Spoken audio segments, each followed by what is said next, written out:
There is a moment in your life when reality stops being something you observe and becomes something you create. For most people, that moment never comes. But for you, it starts right now. Right now, as you breathe, something inside you is making decisions about what you will see tomorrow. Not about what you hope to see, but about what you will allow to exist. There are architects inside you that never sleep. Engineers of possibility working in the invisible seams between what is and what hasn't yet decided to be. This isn't a video about positive thinking. It's not about repeating affirmations until you believe them. This is about something much older and much more dangerous. This is about what happens when you finally understand that your mind was never yours. You have always belonged to it. Do you know that feeling? That moment between the alarm clock and your first conscious thought? For a split second, you are no one.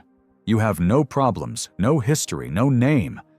And then, like a file loading, it all comes back.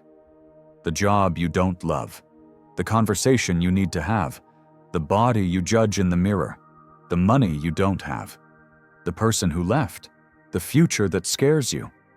It's as if every single day you put on a heavy suit made of memories. And every morning it seems to weigh a little more. But here is what no one has told you clearly. That suit isn't real. It never was. It is a biochemical fiction so convincing that you forgot to check the credits. Your mind isn't just thinking, it is writing reality in real time. Every thought is an instruction, every emotion, a field of influence. Every repeated pattern is an invisible architecture molding what you will call coincidence tomorrow. And the greatest tragedy? Most people will die without ever realizing that they spent their entire lives operating a system they never learned to control. Like drivers behind the wheel with a blindfold on, following tracks laid down by wounds, fears, and voices that weren't even theirs. For centuries, we were taught a fundamental lie, not a cruel lie, but a structural one. We were told that the mind is in here and the world is out there, that thoughts are internal events, and reality is an external event, subject versus object, observer versus observed. But quantum physics destroyed that division, and not through philosophy, but through measurement. When you observe an electron, it behaves like a particle. When you don't observe it, it behaves like a wave of probability. The act of observing doesn't just reveal reality, it collapses possibilities into a singularity. It chooses which version of reality will manifest. Now, zoom out. You aren't just an occasional observer doing experiments in a lab. You are a constant observer. 60,000 to 80,000 thoughts a day, each one a measurement, each emotion a field collapsing probabilities. Each repeated mental pattern is a vibrational signature that reality learns to recognize. You aren't thinking about your life. You are broadcasting instructions to the invisible geometry of what can happen. And reality? Reality isn't a fixed thing you have to accept. Reality is a responsive field. It's a sensitive membrane that responds to the coherence or incoherence of your internal broadcast. When you live in chronic fear, you aren't just feeling bad. You are broadcasting a pattern, and the field responds, not as punishment, but through resonance. So the question isn't, why is my life like this? The correct question is, what pattern have I been broadcasting with such consistency? That reality had no choice but to confirm it. Let me show you something few people understand clearly. Your mind is not an isolated processor inside a skull. It is a trans-dimensional interface. Think of it this way. There is what you see, the physical, solid, tangible world. But just beneath the surface of the visible, there is a layer physicists call the quantum field, a matrix of uncollapsed possibilities, an ocean of pure potential. And your mind? Your mind is the contact point between these two layers. When you think, you aren't just having ideas, you are modulating frequencies in that interface, creating patterns of coherence that the field interprets as instructions. It's like those experiments with sound and sand. When you place certain frequencies near fine sand, it organizes itself into perfect geometric patterns, instant mandalas. Your mind does this with reality, all the time, non-stop. But here is the part that changes everything. Most people aren't playing symphonies with this capacity. They are playing noise, contradictory thoughts, incoherent emotions, beliefs that fight with one another. I want abundance, but you feel ashamed for wanting it. I deserve love, but you criticize yourself mercilessly. I can change, but you retell the story of your failure every single day. This isn't a moral failure. It is destructive interference. It is physics. When two opposing waves meet, they cancel each other out. When your intention and your emotion are not aligned, you aren't creating, you are nullifying.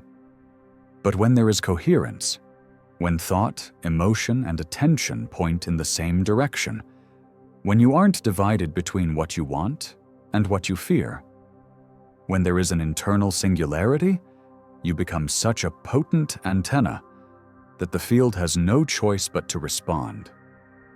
Not by magic, but by coherence. You become an invisible hinge of reality, a point where possibilities collapse into manifestation. Let's go deeper. In 1993, neuroscientist Benjamin Libet made a disturbing discovery. He measured the exact moment the brain prepares for an action, and the moment you become conscious of the decision to act. The brain was preparing 300 to 500 milliseconds before conscious awareness. This triggered an existential crisis. If my brain decides before I know, do I have free will? But that is the wrong question. The right question is, who is programming the brain? There is the superficial consciousness, the I you think you are, the internal narrator, the commentator of your life. But beneath that, there is a deeper consciousness, older, vaster. This deep layer doesn't think in words. It thinks in patterns, in emotional geometries, in vibrational memories you don't even know you're carrying. And it is this layer that is driving 95% of your life. This is why you can decide to change. But 3 days later, you're back to the same patterns. Not for a lack of willpower, but because the deep layer didn't receive new instructions. It is still operating on the old code. I am not good enough. The world is dangerous. Love ends in abandonment. These aren't just beliefs. They are neurological architectures, synaptic highways paved by repetition. And the more you repeat a pattern, the deeper it becomes. Until it's no longer a choice. It is a biochemical identity. But here is the twist. Just as patterns can be recorded, they can be rewritten, not through force, not through denial, but through something much more elegant, sustained coherence. When you hold an internal state with enough consistency, when emotion and intention fuse for long enough, the brain has no choice but to reorganize its physical structure, neuroplasticity, not as a concept, but as a physical event. New pathways, new automatic responses, a new biochemical identity. And when this new identity stabilizes, you are no longer trying to create a different life. You have become someone for whom that life is inevitable. Let me tell you a story about dreams that seem to have an expiration date. There was a woman. Let's call her Sarah. At 38 years old, She looked in the mirror and saw someone who had given up. 20 years ago, she had been a promising ballerina. Her body was light, her mind clear, her dreams immense. But life happened. A marriage that ended. Work that consumed her. Nights resolved with food. Days started without purpose, and little by little, she became someone she didn't recognize, not just because of the 90 extra pounds, but because of the absence she felt when she woke up. It was as if the person she was supposed to be was living in another dimension. Then, on an ordinary morning, something broke.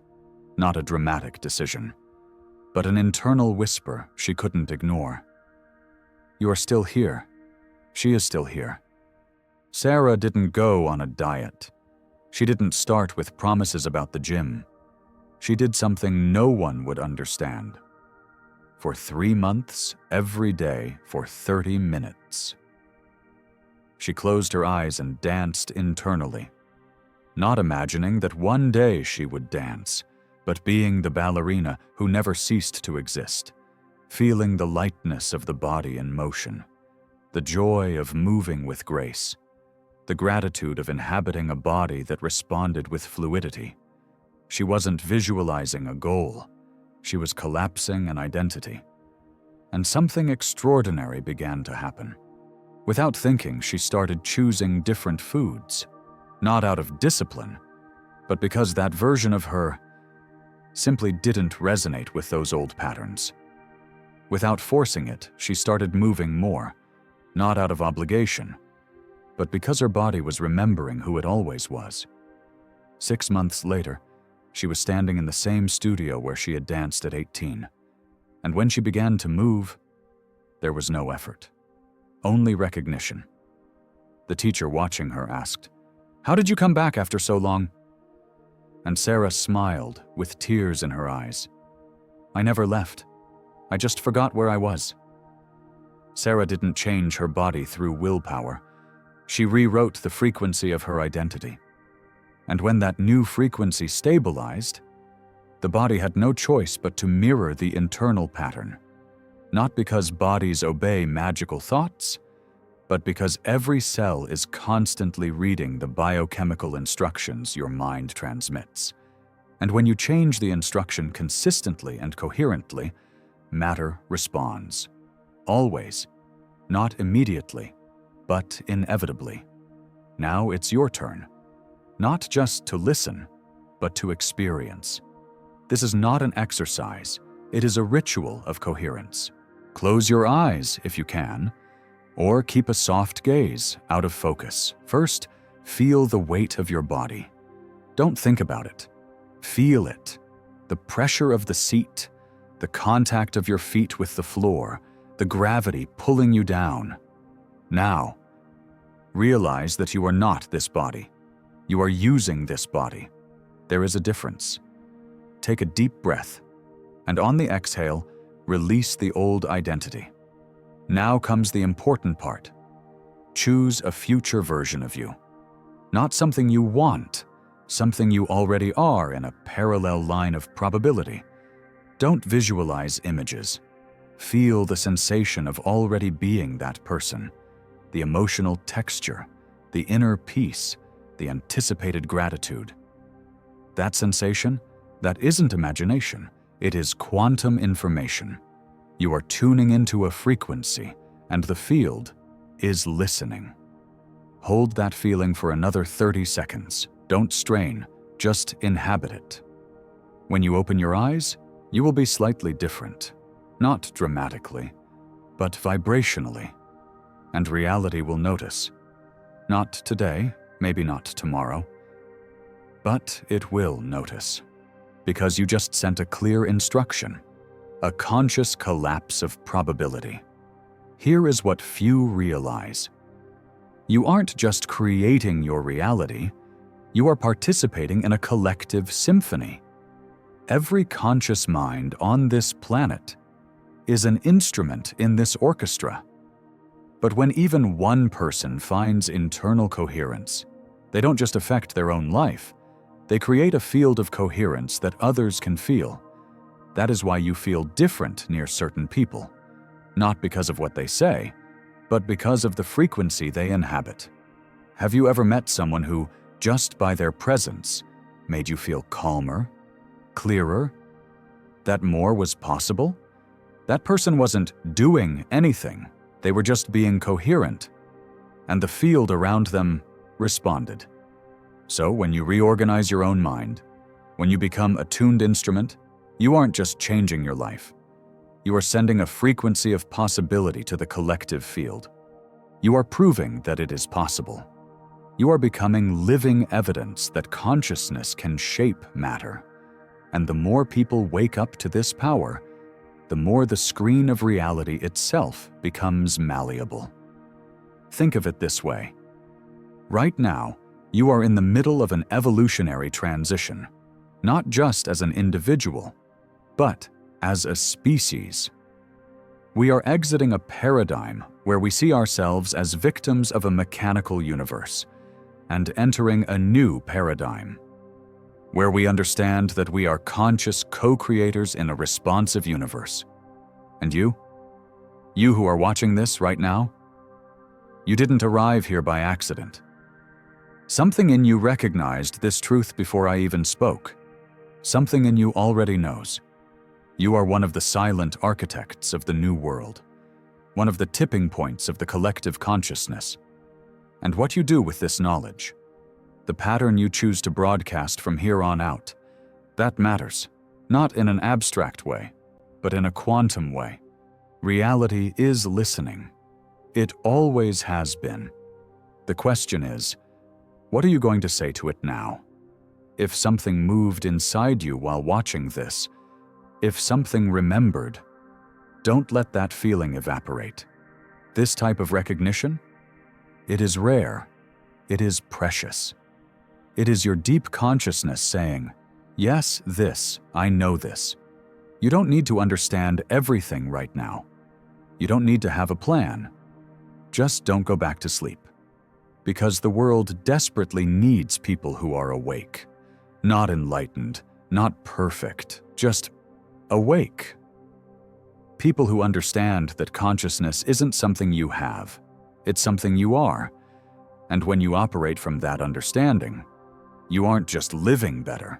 You are reorganizing the geometry of the possible, for you, for everyone around you, for those to come. Welcome back. You always knew this. Now, remember,